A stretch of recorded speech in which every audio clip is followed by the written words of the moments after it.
오늘 하나님 말씀은 고린도전서 15장 16절로부터 9절에 있는 말씀을 제가 받들어 읽어드리겠습니다. 만일 죽은 자들이 살아나지 못한다면 그리스도께서 일으켜지지 못하셨으리라. 만일 그리스도께서 일으켜지지 못하셨다면 너희의 믿음도 헛되고 너희가 여전히 너희 죄들 가운데 있는 것이라. 그렇다면 그리스도 안에서 잠든 사람들도 멸망한 것이라.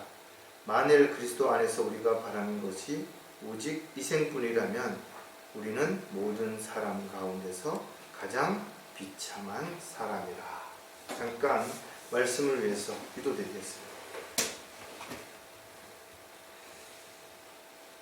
저희들을 구원하기 위해서 하늘 보좌를 버리시고 이 땅에 가장 천한 인간의 모습으로 내려오셔서 죄인들을 위해서 십자가를 지시고 수치와 멸시와 천대를 받으시고 또 죽기까지 모든 물과 피를 다 흘리신 주님, 그 크신 은혜와 사랑으로 인해서 저희들이 구원을 받고 하나님의 자녀가 되어서 산소망 가운데 주님 다시 오실 날을 기다리는 가운데 살아가고 있습니다. 오늘도 저희들이 다시 한번 주님의 크신 은혜와 사랑을 마음판 깊이 새기고 저희들이 어느 곳에서 무엇을 하든지 항상 주님 보시기에 부끄럽지 않은 그런 모습 가운데 살아갈 뿐만 아니라 주님 마땅히 저희들에게 맡겨주신 종으로서 일꾼으로서의 삶을 잘 살다가 잘했다고 칭찬 들을 수 있는 저희들의 생애가 되기를 다시 한번 간절히 구하고 합니다. 무엇보다도 저희들에게 영원히 살 수 있는 영생을 주시고 또 죽어도 다시 살 수 있는 부활의 소망 가운데 살게 해주셔서 감사를 드립니다.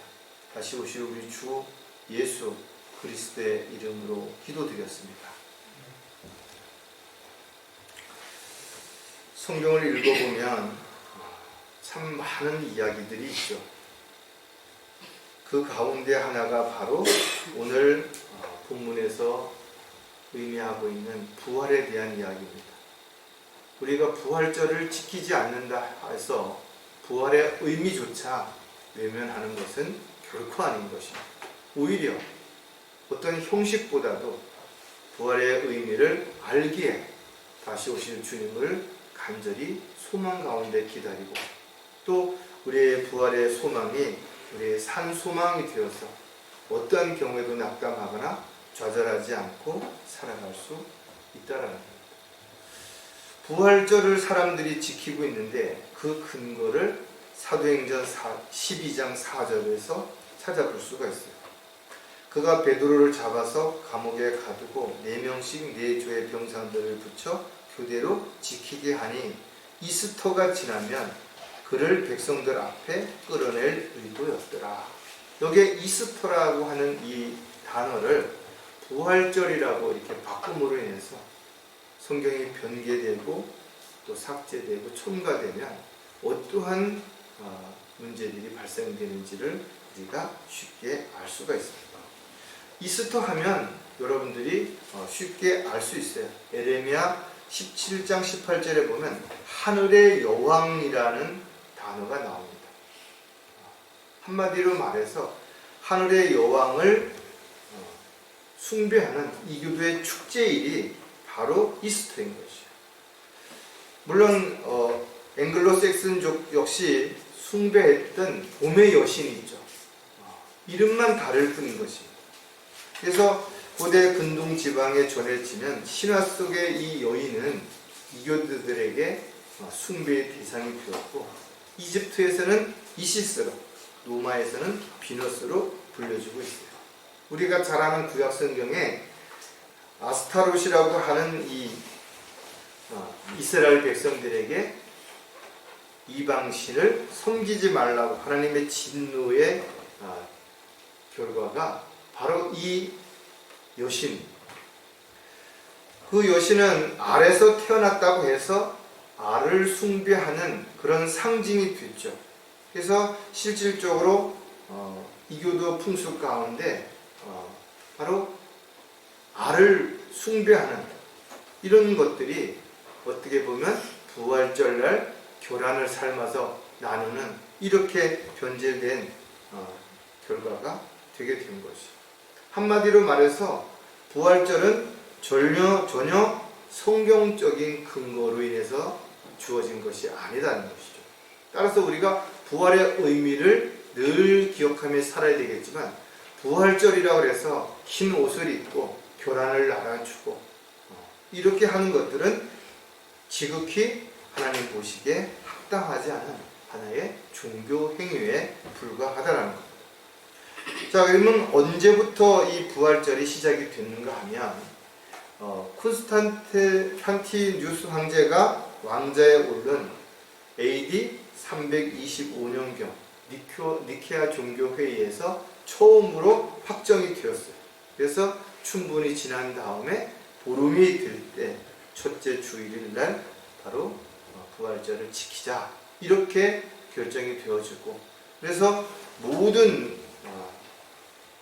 교파나 교단이나 상관없이 이 부활절에 참여하게 되는데, 우리나라는 1947년에 남산에서 처음으로 연합예배가 이루어졌고, 그 이후에는 이런저런 이유로 시기라든지 방법이라든지 장소라든지 그런 것들이 다양하게 지금의 형태로 내려오고 있다는 것을 우리가 알 수 있습니다. 오늘 설교 제목은 부활이 주는 세 가지 의미입니다. 부활이 우리에게 어떤 의미를 주는 것인가, 이런 내용들을 정확하게 우리가 알게 된다면 단지 부활절을 지키는 것과 부활절의 의미를 알고 우리가 살아가는 것은 전혀 다르다는 것을 분명하게 알 수가 있어요. 부활절을 모른 채 정말 흰 소복을 입고 변화를 나누면서 어쩌고 저쩌고 하는 이런 것들은 하나님을 전혀 기쁘시게 해드릴 수 없는 그런 부분들입니다. 우리는 주님의 죽으심을 기억해야 돼요. 그래서 오늘 우리가 주의 만찬을 했어요. 주의 죽으심을 기억하는 이유는 주님이 우리를 위해서 죽으셨다는 겁니다. 그리고 주님은 우리를 위해서 아낌없이 자신의 생명을 내어놓으셨다는 거죠. 이런 부분에서 우리는 주님의 죽으심을 기억하고, 또 주님이 다시 사심으로 인해서 우리의 믿음이 헛되지 않다라는 것, 또 우리 역시 다시 부활할 수 있다라는 산 소망을 가지고 살아갈 수 있게 해주심에 대해서 우리가 부활의 의미를 반드시 기억을 해야 될 것입니다. 부활이라는 말은 말 그대로 죽은 자가 다시 살아난다라는 의미를 가지고 있는 것입니다. 그래서 예수님께서 다시 사시지 않으셨다면 우리가 주님을 믿는 것들이 모두 헛된 믿음이 된다라는 거예요. 또 우리 역시 다시 부활한다라는 그 어떤 소망도 가지고 살아갈 수 없게 되는 것입니다. 그래서 부활은 바로 신앙생활의 꽃이며 성경적인 기초의 교리의 핵심이 될 수 있는 것도 그래서 그런 것입니다. 이 세상에 많은 종교 지도자들이 있죠. 시조자들이 있습니다. 그러나 그들 누구도 부활에 대한 약속을 한 사람이 없어요. 자신들도 죽었다가 살아난 사람도 없기 때문에 그렇습니다. 하지만 예수님께서는 본인 스스로가 죽음에 대해서도 미리 말씀하셨고, 죽은 다음에 다시 살아나실 것에 대한 부분도 분명하게 말씀을 하셨고, 실질적으로 그렇게 이루어진 것입니다. 이것은 누가 꾸며낸 이야기가 아니에요. 그냥 어떤 가설이 아니라는 것입니다. 성경에 기록되어 있는 분명한 역사적인 사실인 것이고, 실질적으로 수많은 사람들이 그와 같은 현실을 목격했다라는 겁니다. 하지만 아무리 교회를 오래 다니고 하나님을 사랑한다라고 말한다 할지라도 거듭나거나 구원받지 않은 사람들은 첫째 부활에 참여할 수 없게 되는 것입니다. 첫 번째 부활에 참여하는 자는 복되고 거룩하도다. 둘째 사망이 그들을 다스리는 권세가 없고 오히려 그들이 하나님과 그리스도의 제사장들이 되어 천년 동안 그와 함께 통치하리라. 한 번 태어난 사람은 두 번 죽고 두 번 태어난 사람은 한 번 죽는 것입니다. 저 여러분은 육신적으로 한 번 태어났고 영적으로 거듭남으로 두 번 태어났기 때문에 육신적으로는 주님이 늦게 오시면 죽을 수 있죠. 그러나 우리는 영원히 죽지 않는 영생을 가지고 다시 부활해서 살아가게 될 것입니다. 이제 머지않아 주님이 다시 오시게 될 것이고, 만약에 우리가 그때까지 살아있다면 산채로 주님을 만나게 되겠죠. 변화는 물론 될 것입니다. 만약에 죽는다 하더라도 우리가 눈 깜짝하는 사이에 변무돼서 주님을 만나게 될 것이고, 주님을 만나서 우리는 그리스도의 심판상 앞에서 그동안 우리가 어떻게 살았는지에 대한 평가를 받게 되고, 주님과 함께 이 땅에 내려와서 천년 동안 왕으로 통치하게 될 것입니다. 자, 그렇다면 부활이 주는 의미를 우리가 하나씩 살펴볼 텐데, 첫 번째가, 부활이 주는 세 가지 의미 가운데 첫 번째는 결코 변하지 않는 약속이라는 겁니다. 세상에는 수많은 사람들이 약속을 합니다. 그러나 그 약속이 모두 지켜지는가? 그렇지 않죠. 아무리 중요한 약속도, 대단한 약속도 지켜지지 않으면 그 약속은 가치가 없는 것입니다. 이제 6월 초가 되면 지방선거가 있습니다. 벌써 지금 많은 후보들이 이런저런 모습으로 선거운동을 하고 큰 건물마다 프랜카드를 걸어놓고 있습니다. 그들이 자신들이 내세운 공약들을 보면 정말 대단하죠.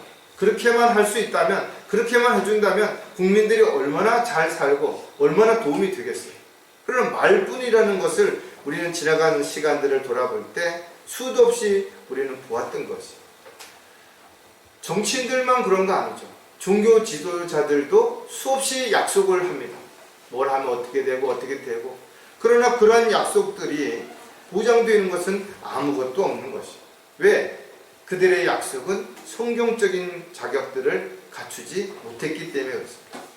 성경에는 앞으로 일어날 일들을 미리 기록해 놓고 이것을 예언이라고 말하고 있고, 구원받은 그리스도인들을 예언의 영을 가진 사람들이라고 말하고 있기 때문에 저와 여러분은 앞으로 어떤 일이 일어날지를 알고 있는 것이죠.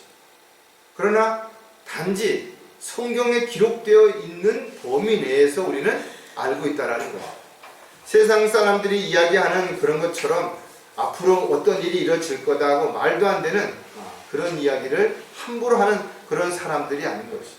왜냐하면 예언이라는 것이 성립되기 위해서는 5가지 조건들이 충족되어져야 되는데, 그것이 이루어지지 않는 것은 그냥 하는 이야기에 불과한 것이죠. 수많은 무속인이나 예언자라고 말하는 사람들이 말하는 것들이 일부는 맞는 거겠죠. 그러나 그렇지 않다 이거죠. 그 예언이 성취되기 위해서는 반드시 성취 전에 누구에게인가 이게 알려져야 되는 것이죠.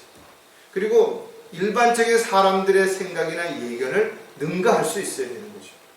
아주 상세하게 구체적으로 어떻게 될 것이다 라는 것이 선포되어져야 되는 것이고, 또 충분한 시간 차이가 있어서 누군가가 급속히 조작하지 못하도록, 대충 넘어가지 못하도록 그렇게 시간의 차이도 있어야 되고, 어떤 일이 예언이 성취되었다면 그것이 아주 정확하게 성취된 근거들이 분명하게 나타나야 되는 것이죠. 세상에 많은 예언자들이 있었지만, 그러나 그들이 이런 5가지를 충족한 사람들은 아무도 없었던 것이죠. 예수님께서는 자신이 이 땅에 오셔서 어떻게 하셨겠다는 것을 수도 없이 말씀하셨고, 특히 자신의 죽음에 대해서, 부활에 대해서도 미리 말씀하셨는데, 사도행전에 보면 그가 미리 앞을 내다봄으로써 그리스도의 부활에 관하여 말하되 주의 혼이 지옥에 내버려지지 않았으며 또 주의 육신도 부패되는 것을 보지 못하였다, 그렇게 말씀합니다. 실제로 본인이 나는 부활이요 생명이라고 말씀하셨죠. 나를 믿는 자는 죽어도 다시 살 것이라고 분명한 부활에 대한 약속을 하셨고, 실질적으로 십자가에 못 박히셨다 죽으신 지 3일 만에 부활하셔서 많은 제자들과 사람들 앞에 보여주시고 500명이 넘는 사람들 앞에서 승천하셨던 것을 우리는 정확하게 알 수 있다. 이처럼 주님이 하신 약속, 또 우리가 성경에 기록되어 있는 약속은 반드시 지켜질 것이기 때문에, 변하지 않을 것이기 때문에 우리가 그것을 믿을 때 우리는 부활에 대한 확실한 소망 가운데 살아갈 수 있게 될 것이에요. 자, 결코 변하지 않는 약속은 또 어떤 의미를 주는지를 또 생각해 보면, 영원히 변하지 않는다라는 겁니다. 세상에 있는 모든 것들은 변하죠. 아무리 새 자동차도 시간이 지나면 결국은 녹이 쓸고 부속이 망가져서 결국은 폐차를 할 수밖에 없습니다. 사람도 마찬가지예요. 젊고 건강하고 뭐 하더라도 결국은 나이를 먹게 되면 점점 모든 것들이 노화가 일어나고 기능이 저하되게 되는 것은 지극히 당연한 것입니다. 세상의 모든 이치가 그렇습니다. 하지만 하나님의 약속은 절대로 변하지 않는 것입니다. 저와 여러분은 하나님의 약속을 받은 사람들이 예수 그리스도를 믿고 신함으로 구원받았고 또 하나님의 자녀가 되었을 뿐만 아니라 앞으로 우리는 주님 앞에 서서 그리스도의 심판석 앞에서 상과 유업을 보상을 받게 되고 천년 동안 왕으로 통치하는 이런 일들에 대한 약속이 우리에게 주어졌는데 절대로 바뀌지 않는다 이거죠. 따라서 영원히 변하지 않는 약속을 믿는 사람, 그 약속을 기다리는 사람들은 상황이 달라진다고 해서 그 약속이 포기되거나 외면당하지 않게 되는 것입니다. 특히 저와 여러분에게는 영원히 살 수 있는 영생을 선물로 주신 것입니다. 고린도 후서 7장 1절에 보면 그러므로 사랑하는 자들아 우리가 약속을 가졌으니 하나님을 두려워함으로 거룩함을 온전히 이루어 육과 영의 모든 더러움에서 우리 자신을 깨끗하게 하자. 우리가 하나님의 약속을 받았고 그 약속을 믿고 기다리고 있다면 우리 주님 오셨을 때 어떤 모습으로 발견되어져야 되는 것인가. 그래서 우리가 흠이나 주림이나 그 어떤 것도 없이 당당하게 주님 앞에서 주님을 맞이할 수 있어야 될 것이죠. 저 여러분은 이 세상에서 어떻게 죽을지는 모르죠. 어디서 죽을지도 모릅니다. 그러나 분명히 확실한 것은 죽어도 다시 산다라는 거죠. 다시 부활하게 된다라는 거죠. 그가 우리에게 하신 약속이 이것이니 곧 영원한 생명이니라. 영원한 생명을 약속받은 그리스도인들은 이제는 더 이상 죽음을 두려워할 필요도 없지만 살아있는 동안에 이 세상에서 나그네여 순례자처럼 살아가면서 다시 오실 주님, 또 주님을 만났을 때 수치를 당하지 않기 위해서 하나님의 자녀답게 살아야 되겠죠. 그러기 위해서 우리는 품이 있어야 되는 것이고 질서 가운데 행해야 될 뿐만 아니라 언제 어디서든지 간에 그리스도의 향기를 나타낼 수 있는 아름다운 간증의 삶이 반드시 이루어져야 되는 것이죠. 왜? 우리는 영원한 약속을 받은 사람들이기 때문에 그렇습니다. 자, 결코 변하지 않는 약속은 증거가 계속되고 있다는 것. 많은 사람들이 처음에는 믿음 생활을 잘 하려고 애쓰죠. 그러나 시간이 지나면서 조금씩 세상으로 눈을 돌리기 시작하고 세상에 있는 것들에 마음을 빼앗기고 타협하고 또 죄를 짓게 되는 그런 것들을 우리가 보게 되는 거죠. 하나님의 일은 인간적인 노력이나 경험이나 지식만 가지고 할 수가 없습니다. 또 인간적인 지식이나 경험이나 능력을 가지고 판단할 수도 없는 것이죠. 따라서 많은 사람들이 오히려 환경과 여건들이 좋아지고 건강이 회복되고 또 생활에 여유가 생기면 주님과의 관계가 멀어지는 경우가 너무나 많습니다. 그래서 주님은 우리가 주님과의 관계를 적절하게 유지할 수 있도록 늘 부족하지도 또 넘치지도 않게 그렇게 주시는 것이. 따라서 우리가 욕심을 부리지 말아야 되는 것이. 필요하면 주님께 구하면 되는 것이고 또 우리가 힘들 때 주님의 지혜와 능력 가운데서 그 어려움을 극복할 수 있도록 지혜와 능력을 달라고 기도하면 되는 것이. 중요한 것은 저와 여러분이 이 세상을 살아가는 동안 분명히 해야 할 일들이 있다라는 것. 복음을 전하고 진리를 증거하는 이런 일들은 자랑할 것도 내세울 것도 없는 거죠. 당연히 해야 되는 일이고 주님 오실 때까지 지속돼야 되는 것이죠. 그 가운데 하나가 심판이고 또 부활에 대한 부분이라는 것을 우리가 분명하게 기억을 해야 되는 것입니다.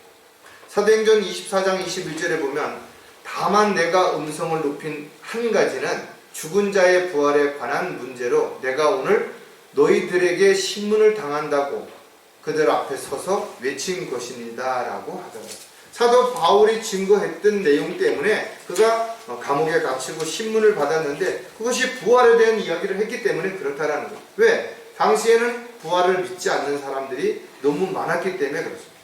어리석게 여기고 또 부활을 증거할 때 외면하고 심지어는 그를 감옥에 가두는 그런 일들이 있었던 것이죠.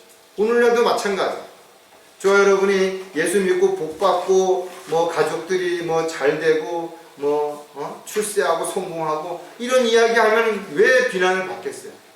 그러나 오히려 예수님을 믿고 구원받으면 박해를 받을 수 있고 고난의 연속이고 우리가 마땅히 주님의 영광에 들어가기 위해서는 스스로 고난을 자초할 수 있는, 자신을 부인하고 십자가를 져야 된다라고 이야기하면 오히려 교회 다니는 사람들조차도 우리를 광신자라고, 이단이라고 이렇게 말할 수 있기 때문에 그렇습니다. 하지만 저와 여러분은 하나님의 약속을 믿고 그 약속을 지키고 그 약속을 기다리고 있다면 말과 행동에 있어서 물론 조심해야 될 뿐만 아니라 우리가 당연히 그와 같은 내용들을 주님 오실 때까지 반드시 증거하는 도구로, 일꾼으로 쓰임을 받아야 되는 것입니다. 이와 같은 소망을 가지고 살아가면서 우리가 불평하고 원망하고 남을 탓하는 그런 모습이 사람들에게 비춰진다면 결코 그 사람들이 우리가 받은 하나님의 은혜와 사랑에 대해서, 부활의 약속에 대해서 그것을 인정하거나 받아들이지 않게 되겠죠. 하지만 우리가 꾸준히 이와 같은 것을 지키고 행하게 된다면 언젠가 때가 되면 그들도 변화되고 새로운 놀라운 기적이 얼마든지 일어날 수 있기 때문에 그렇습니다. 자, 결코 변하지 않는 약속은 성경대로 이루어진다라는 것.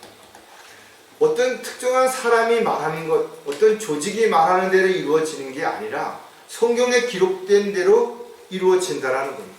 따라서 저와 여러분은 성경을 믿고 그 성경에 기록되어 있는 하나님의 약속대로 살아가는 것입니다. 왜? 우리는 성경대로 믿는 사람들이기 때문에 그런 것입니다. 성경은 서로 연결이 다 되어 있어서 어느 한 부분만을 떼어가지고 임의로 해석하거나 그것을 가지고 적용시켜서 이상한 교리를 만들어내서 온갖 그런 사이비 종교가 생겨나는 그런 것들을 우리가 생각해 본다면 우리는 성경에 있는 것만을 가지고 말하고 그것을 이야기하고 그것을 믿고 그것을 따를 수 있는 그런 삶이 되어야 되는 것이죠.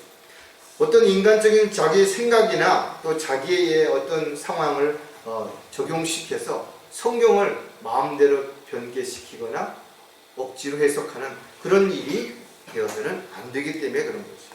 누가복음 24장 7절에 보면 말씀하시기를 인자가 죄인들의 손에 넘겨져야 하겠고 십자가에 못 박혀야 하며 셋째 날에 다시 살아나야만 하리라고 하셨느니라고 하셨습니다. 제자들은 이 말을 들었을 때 깜짝 놀랐죠. 자기가 믿고 따르는 예수님이 왕이 되면 자신들도 한 자리쯤 차지할 수 있었을 거라고 생각을, 기대를 가지고 부모를 버리고 많은 직장을 버리고 주를 따라왔는데 주님이 이제 죽겠다라는 거예요. 그랬을 때 베드로도 그렇고 저들이 말려고 하잖아요.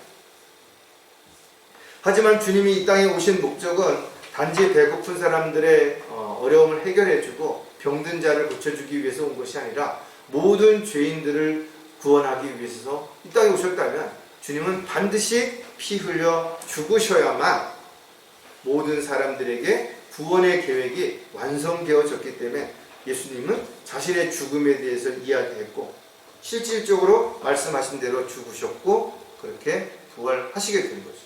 따라서 성경에 기록되어 있는 하나님의 약속을 인위적으로, 은유적, 비유적으로 그렇게 해석하거나 적용시켜서는 안 된다는 거예요. 하지만 오늘날 많은 사람들이 하나님의 말씀을 올바로 나누어서 시대와 대상에 따라서 올바로 적용하지 못하기 때문에 이 구절 저 구절을 그냥 갖다 짜집기를 해서 온갖 이상한 교리들을 만들어내는 것을 우리가 분명히 알 수가 있죠. 성경을 문자 그대로 믿고 해석하는 것 당연한 것입니다.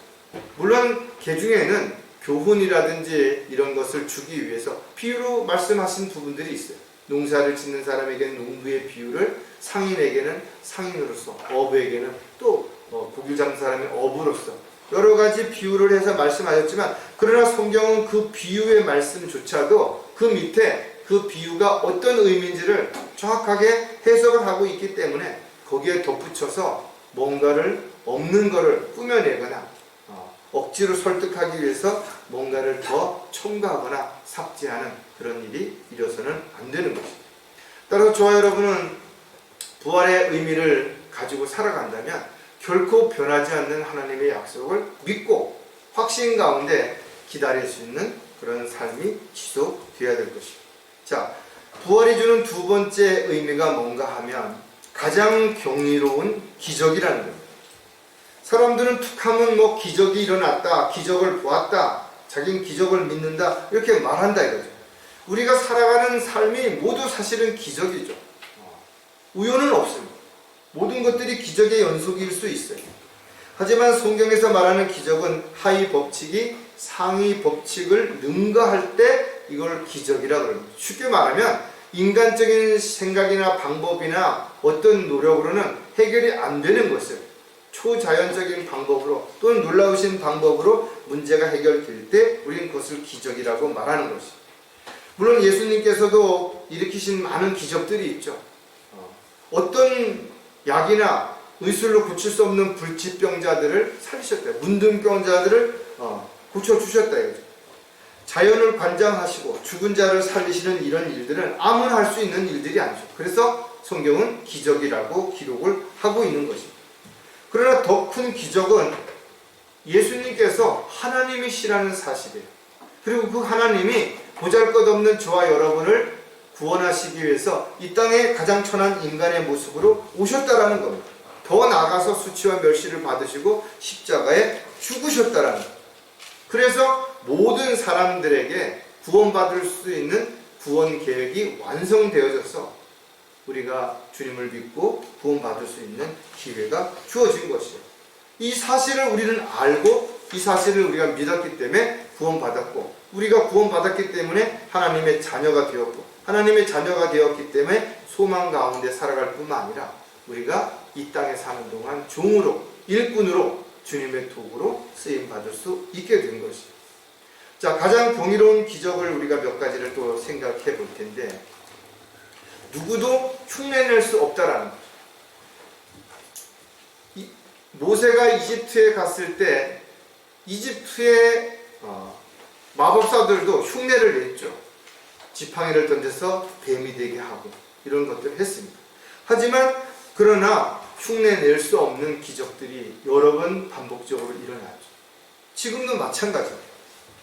예수님께서는 구약 성경에 이사야를 통해서 뭐라고 호칭이 되었는가 하면 바로 하나님이시라고 호칭이 된 것입니다.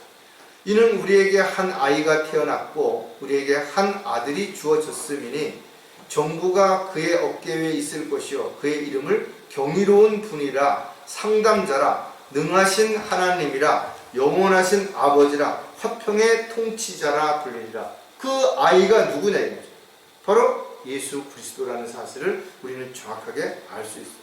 신약 성경에서도 분명하게 제시가 되고 있어요. 경건의 신비는 논쟁의 여지 없이 위대하도다. 하나님께서는 육신으로 나타나셨고 성령으로 의롭게 되셨으며 천사들에게 보이셨고 이방인들에게 전파되셨으며 세상에서 믿음 받으셨고 영광 가운데로 들려 올라갔습니다. 이 세상에 그 누구도 예수님과 같은 그런 모습을 보여줄 수 없어요. 수많은 사람들이 자칭 예수라고 이야기하고 재림 예수라고 말하는 사이비들이 있지만 그러나 그들이 주장하는 것들은 절대로 흉내낼 수 없다. 로마서 1장 4절에도 보면 거룩한 영으로는 죽은 자 가운데서 부활하여 능력으로는 하나님의 아들로 공포되셨으니 그랬어요. 예수님께서 십자가에 못 박혀 죽으셨다가 부활하심으로 인해서 하나님의 아들로 선포가 되었고 그리스도가 되었으며 지금도 하나님 우편에 계시고 이제 함께 또 이 땅에 내려오시게 되실 것입니다. 하나님께서 우리를 구원하시기 위해서 인간의 몸을 입고 이 땅에 내려오셨다는 건 기적이죠. 가장 놀라운 기적입니다. 누구도 행할 수 없는 일들입니다. 왜냐하면 예수님은 하나님의 독특한 속성을 즉 신성을 가지고 있기 때문에 인간은 누구도 흉내낼 수가 없어요. 영원성, 불변성, 전능하심, 무소부재하심, 전지하심, 거룩하심, 의로우심, 사랑하심, 자비로우심, 선하심, 신실하심 이런 성품들은 오직 하나님만이 가질 수 있는 신성이라는 거죠. 이건 인간이 흉내낼 수 없는 것이죠. 또 예수님께서는 5가지의 역사를 통해서도 하나님을 증거해 주셨는데 창조하심, 영원히 보존하심, 죄를 용서하심, 죽은 자들을 살리심, 심판하심, 이런 부분들도 마찬가지입니다. 이렇게 가장 경이로운 기적을 일으킬 수 있는 것은 세상의 그 어떤 사람도 흉내낼 수 없는 가장 경이로운 기적 가운데 하나인 것을 우리가 반드시 잊지 말아야 할 것입니다. 자, 가장 경이로운 기적은 죽은 자들이 다시 살아난다라는 겁니다. 예수님께서 일으킨 어떤 많은 기적들보다도 더 중요한 기적은 본인이 부활하신 것입니다. 다시 살아나셨다라는 것입니다. 예수님께서 부활하지 않으셨다면 예수님께서 부활하신다는 이야기를 사람들에게 아무리 이야기해도 누가 믿겠냐라는 거죠. 그래서 주님께서 부활하시지 않았다면 너희의 믿음이 헛된 믿음이 될 것이라고 했습니다. 그러나 죽은 자들이 부활이 없다면 그리스도도 살아나지 못하셨으리라. 만약에 그리스도께서 살아나지 못하셨다면 우리가 믿는 믿음은 다 헛것이라는 거죠.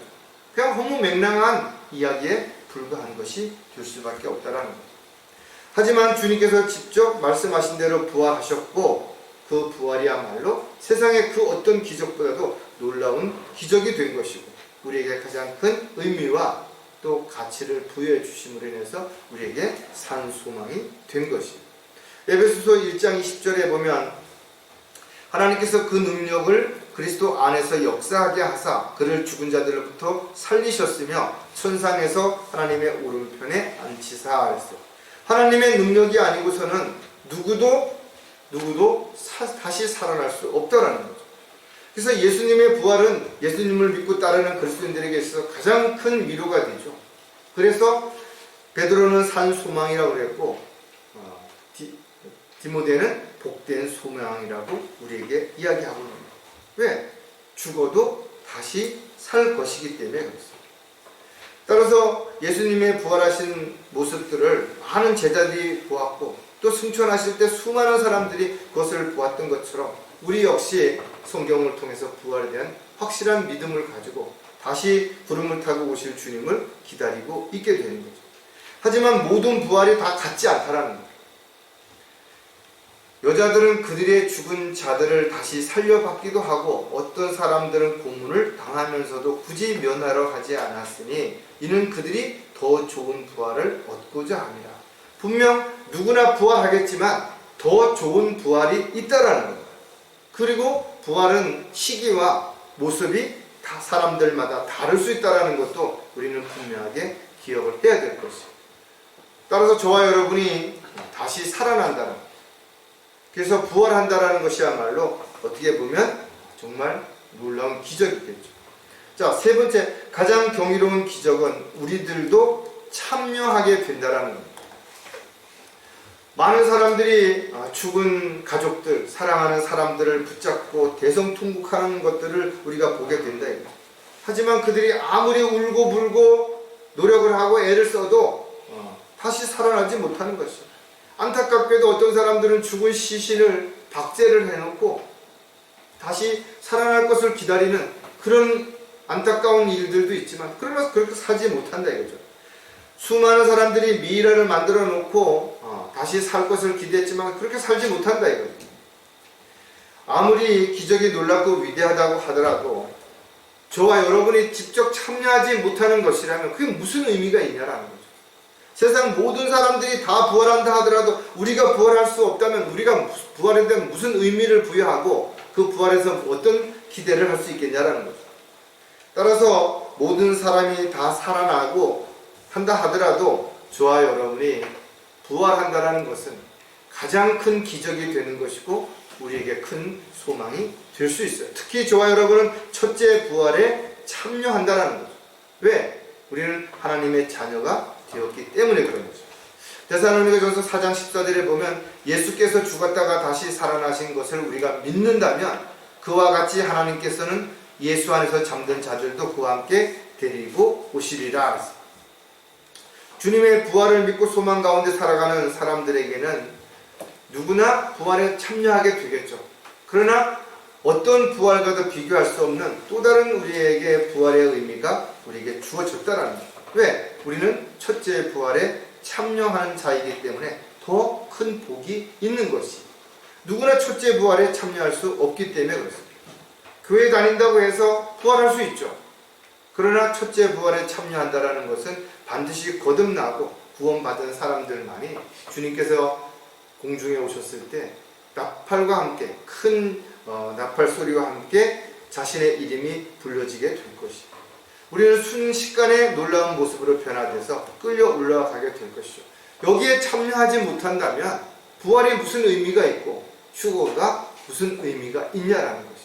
저와 여러분이 부활과 휴거에 대한 확실한 믿음을 가지고 그것을 기다리고 있는 것은 우리가 하나님의 약속을 믿고 그 약속을 의심하지 않기 때문에 가능하다라는 것이죠.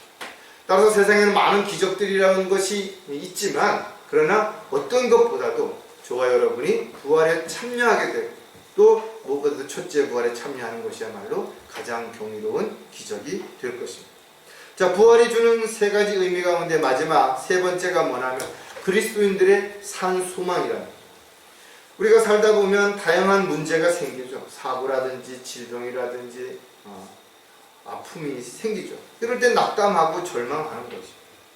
하지만 놀라운 기적과 같은 일들이 우리에게 위로가 되고 소망이 되는 것입니다. 세상 사람들도 희귀병을 고침받았다면 얼마나 놀라운 기적이겠어요. 걷지 못하던 사람이 걸을 수 있다니, 보지 못하는 사람이 볼 수 있다니, 들을 수 없는 사람이 들을 수 있다니, 먹을 수 없는 사람이 먹을 수 있다면 다 기적이라고 말할 수도 있겠죠. 그러나 저와 여러분은 이와 같은 기적을 넘어서 훨씬 더 큰 하늘의 소망을 가지고 저와 여러분이 살아가고 있다라는 거죠. 그래서 저와 여러분이 세상에서는 아무리 대단한 사람도 언젠간 죽죠.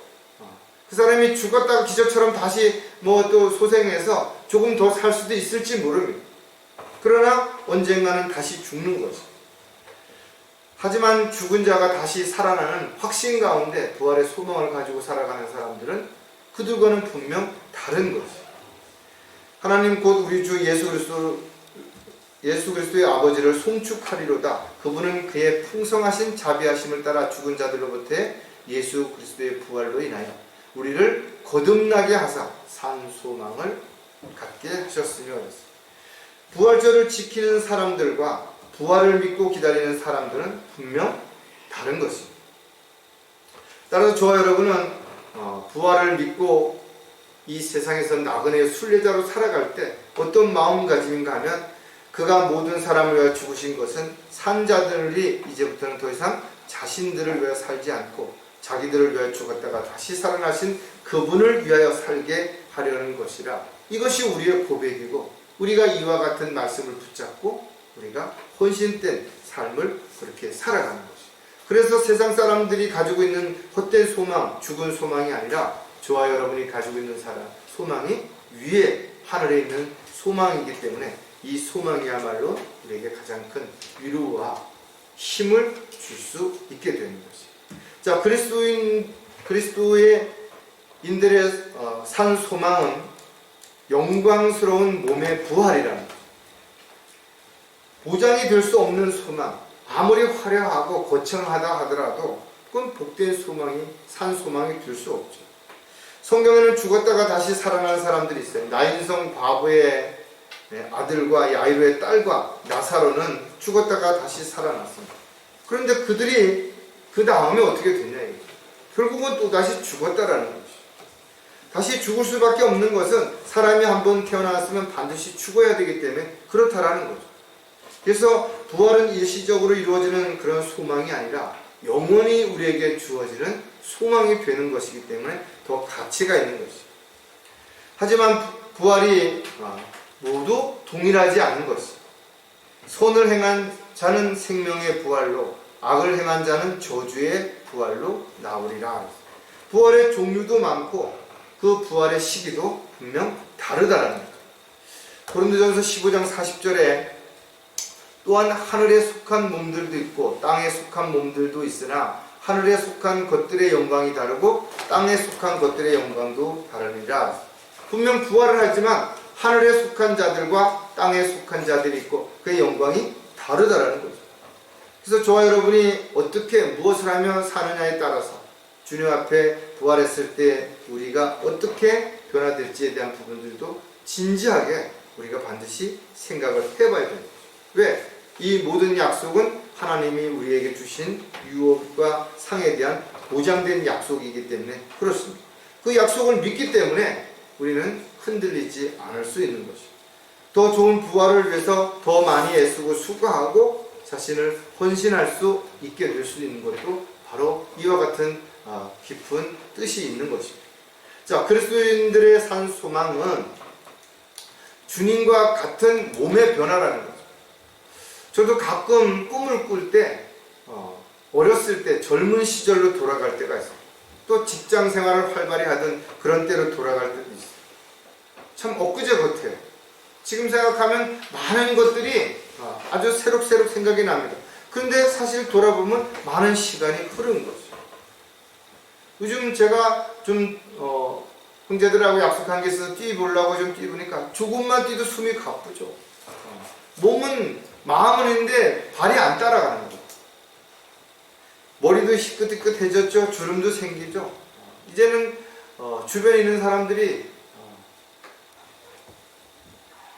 어르신이라 불러도 뭐 다를 게 없는 거예요. 제가 일하는데 어르신이라는 단어를 듣는 게 처음에는 좀 생소했는데 이젠 자연스럽게 됐습니다. 받아들일 수 있는 마음의 준비가 된 거예요. 왜? 내가 부정한다고 해서 달라지는 게 없는 거예요. 실질적으로 기억력도 자꾸 떨어지고 자신감도 결여되고 뭘 하려면 몸도 잘 마음처럼 잘 안 되는 게 사실입니다. 근데 주변에 보면 아픈 사람도 있죠. 어떤 이유로든 몸이 어느 한 부분을 잃어서 장애인이 된 사람들도 있습니다. 여러 가지 불편하죠. 힘들죠. 그런 사람들이 건강할 수 있다니, 예전처럼 돌아갈 수 있다면 얼마나 좋겠어요. 근데 저와 여러분은 확실한 소망이 있다. 주님이 다시 오셨을 때 지금의 이 모습으로 부활하는 게 아니라 주님과 같은 영광스러운 모습으로 변모가 된다는 거죠. 단지 건강한 모습 아닙니다. 젊은 모습 아닙니다. 잘난 모습 아닙니다. 예수님과 같은 그런 모습이 된다라는 거예요. 빌립보서 3장 21절에 보면 그가 만물을 자신에게 복종시키는 그 능력의 역사로 인하여 우리의 천한 몸을 그분의 영광스러운 몸과 같이 변모시키리라. 더 이상 우리에게 어떤 큰 위로가 있겠어요? 이보다 더 큰 소망이 어디 있겠냐 이죠. 좀 더 오래 살아보려고, 좀 더 건강해 보려고 보톡스를 맞고 영양제를 하고 수단과 방법을 쓰지 않지만 그러나 늙어가죠. 결국은 언젠간 죽게 되는 거죠. 따라서 저와 여러분이 주님의 몸과 같이 부활해서 시 공간을 초월할 수 있는 그런 상황이 된다고 생각하면 얼마나 대단한 것입니다. 얼마나 큰 위로가 되냐 이거죠.